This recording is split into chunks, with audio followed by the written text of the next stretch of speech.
A semana que passou foi cheia de novidades interessantes. Na China, a BlackRock, empresa de investimentos, iniciou a operação de um fundo de $1 bilhão. Nos Estados Unidos, na região de Boston, uma empresa chamada CSF fez um teste de um ímã que será fundamental para viabilizar a tecnologia de fusão nuclear. E eu conduzi e participei de uma discussão sobre marcos regulatórios com pessoas de vários países. Eu sou Roberto Alvarez e você está no meu canal YouTube. Bem-vindo! A cada semana você encontra neste canal informações sobre tecnologia, negócios e assuntos globais. Primeiro assunto de hoje: investimento estrangeiro na China. Na semana passada, a BlackRock iniciou a operação de um fundo de $1 bilhão. Por que isso é novidade? Existem fundos gigantescos na China. A novidade aí está no seguinte: esse é o primeiro fundo integralmente controlado por uma gestora de capital ocidental. Até 2019, isso não era possível. Naquele ano, passou uma nova legislação na China que permite o acesso ao mercado de empresas financeiras do Ocidente. Isso inclui fundos de investimentos, seguradoras, processadores de pagamentos, empresas que fazem a comercialização de ativos financeiros, como ativos em bolsa, por exemplo. E várias empresas ocidentais, a partir daí, têm entrado no mercado chinês, como a Allianz, a seguradora, ou a JP Morgan, banco de investimentos. Uma coisa interessante é notar que muitas dessas empresas já estavam presentes no mercado chinês, mas faziam isso em associação com um parceiro chinês. E agora várias delas estão adquirindo a participação acionária que era do seu parceiro chinês. Não pensem que o controle do acesso ao mercado, o controle do capital estrangeiro é uma coisa que somente a China comunista faz. Os Estados Unidos faz isso e faz bem. Desde 1950 existe um comitê que se chama CFIUS. Foi criado por uma legislação daquele ano relativa à segurança nacional nos Estados Unidos. E esse comitê se tornou bastante ativo em anos recentes, especialmente olhando os investimentos chineses e asiáticos nos Estados Unidos. E isso, em particular, em áreas como semicondutores, biotecnologia, inteligência artificial, materiais avançados. Porque são áreas entendidas como estratégicas para a economia e para a segurança americana. Apesar da confusão Estados Unidos e China, apesar do conflito geopolítico Estados Unidos e China, continuam a crescer os investimentos estrangeiros, inclusive os americanos, na China. Em 2020, o investimento externo direto na China cresceu 10% e atingiu uma marca de cerca de $212 bilhões. O investimento externo no mundo encolheu em 2020, mas ele continua a crescer na China. Em função do quê?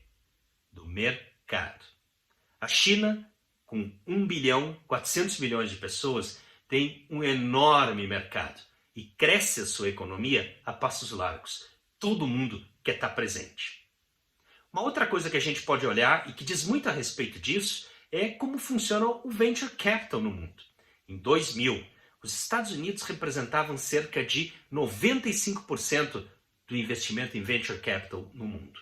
E a China, algo entre 2% a 5%.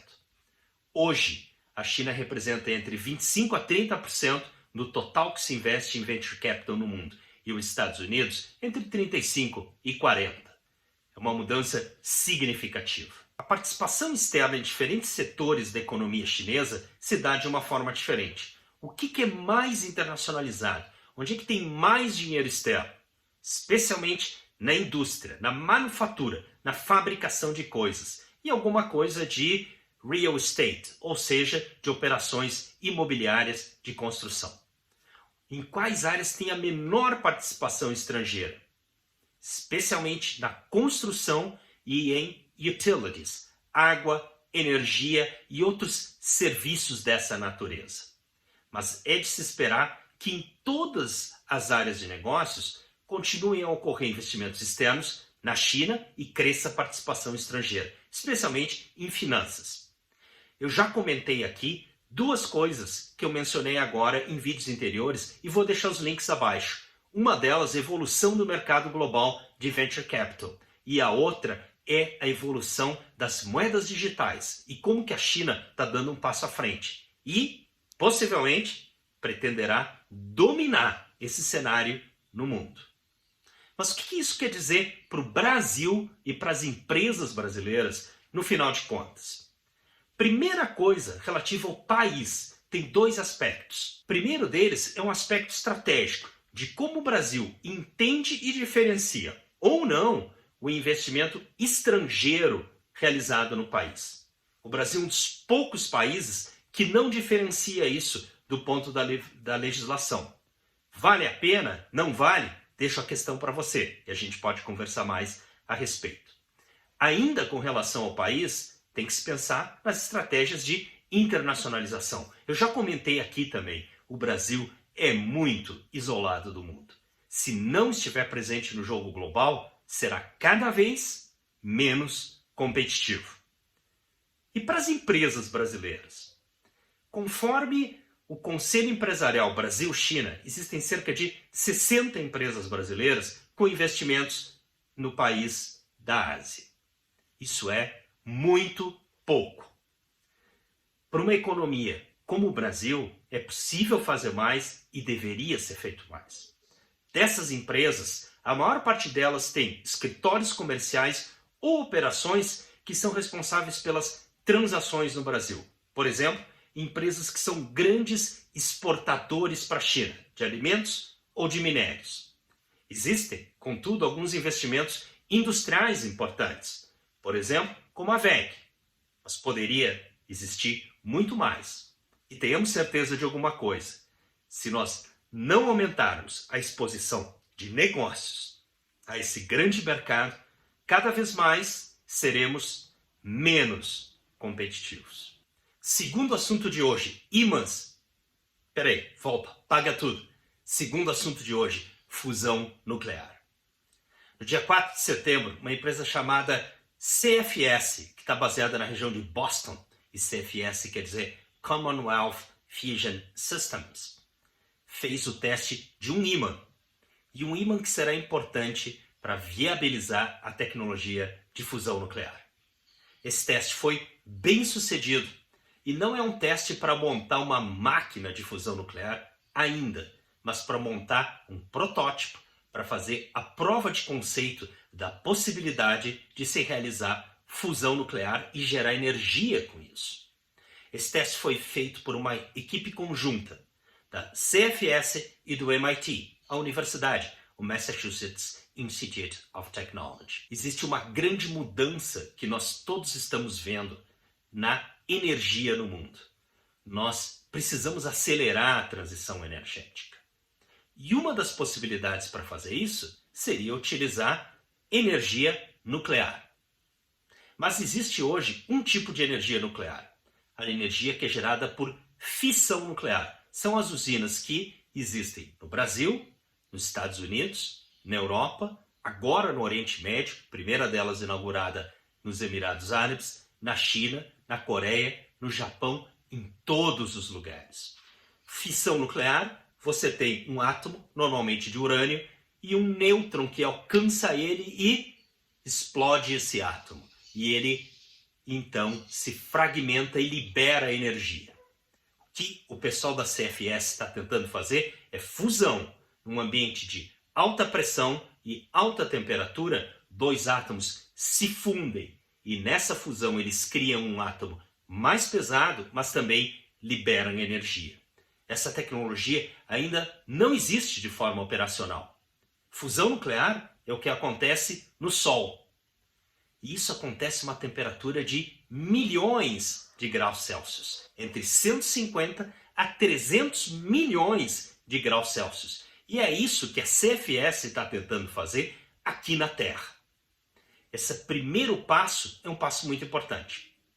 Essa empresa recebeu um investimento total até agora de 250 milhões de dólares.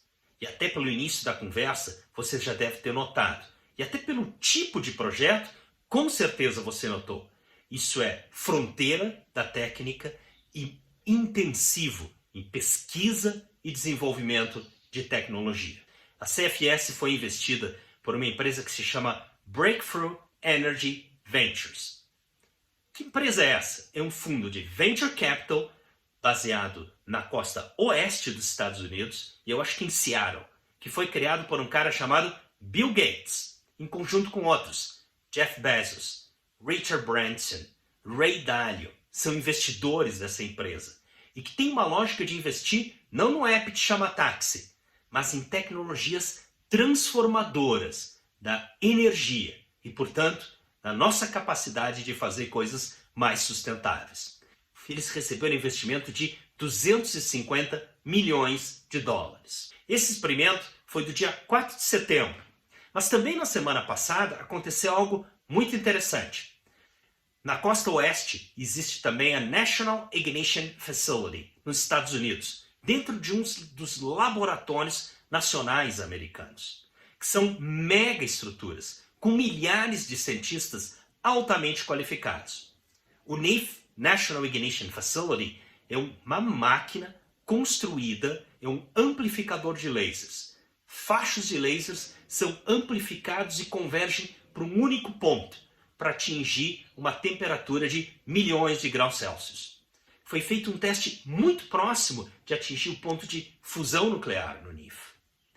O investimento para fazer essa máquina foi de 3,5 bilhões de dólares. E eu visitei em 2014. Uma outra iniciativa de fusão nuclear que existe é o projeto internacional, o ITER, ou ITER, International Thermonuclear Experiment, e que está sendo construído na fronteira da França.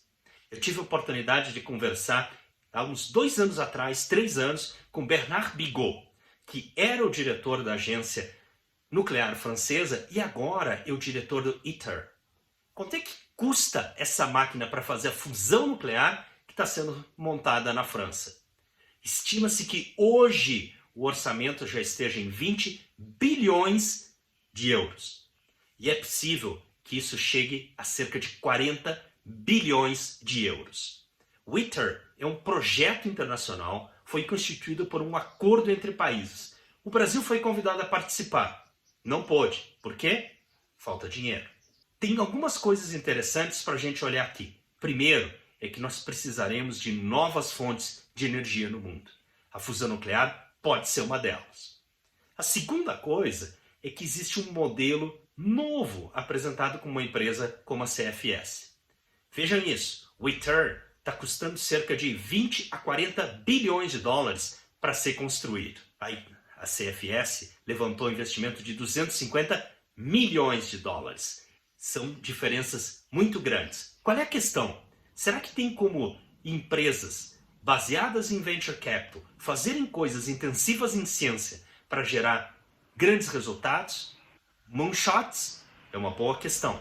E eu vou deixar para você um relatório que eu coordenei em 2018 que mapeou 17 projetos transformadores de tecnologia no mundo, incluindo o ITER, e essa foi a conversa com o Bigot, e a National Ignition Facility.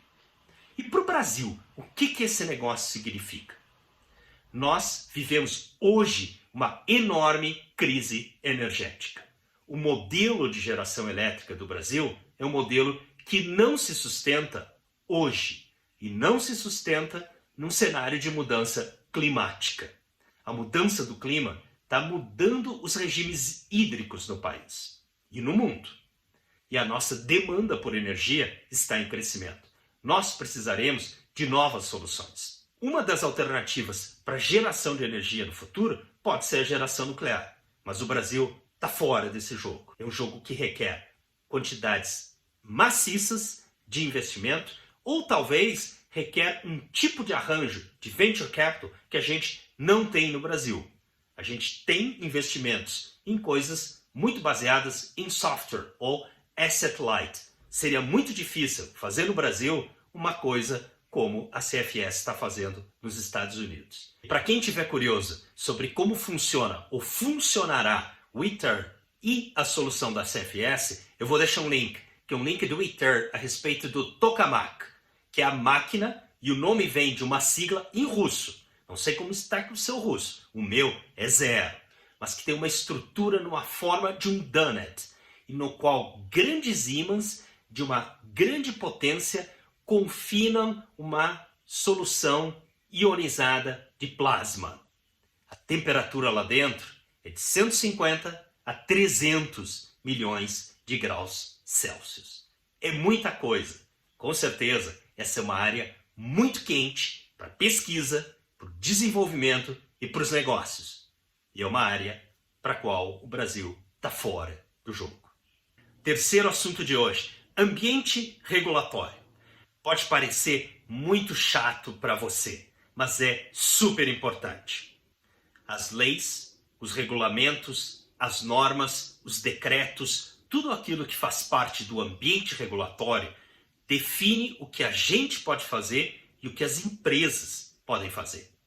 Num ambiente no qual a tecnologia avança a uma velocidade muito grande, cresce a distância entre o que a tecnologia permite e o que a lei permite. Se você travar muita coisa, você vai bloquear a inovação. Por outro lado, você tem que tomar conta, proteger, até um certo nível, as pessoas, os cidadãos, de riscos e outras coisas que podem acontecer. A discussão sobre o ambiente regulatório está ganhando muita importância no mundo hoje, por essa diferença de velocidade. Na semana que passou, eu conduzi e participei de uma conversa com pessoas de vários países, dos Estados Unidos, a Argentina, da Suíça, a Malásia e outros lugares, sobre ambiente regulatório. Eu estou deixando o link aí abaixo. Além disso, eu estou deixando links para materiais interessantes sobre os ditos sandboxes. O que são isso? Ambientes específicos criados sob a égide da lei em diferentes países que permitem retirar algumas exigências regulatórias, algumas exigências legais para que novas tecnologias e novos modelos de negócios possam ser testados. E com isso, que seja possível aprender não só a respeito das tecnologias e dos modelos de negócios, mas especialmente a respeito do que é necessário fazer para regular melhor no futuro. Muita coisa vai mudar num ambiente regulatório quando a tecnologia permite por uma grande descentralização de várias coisas. Vale você conferir.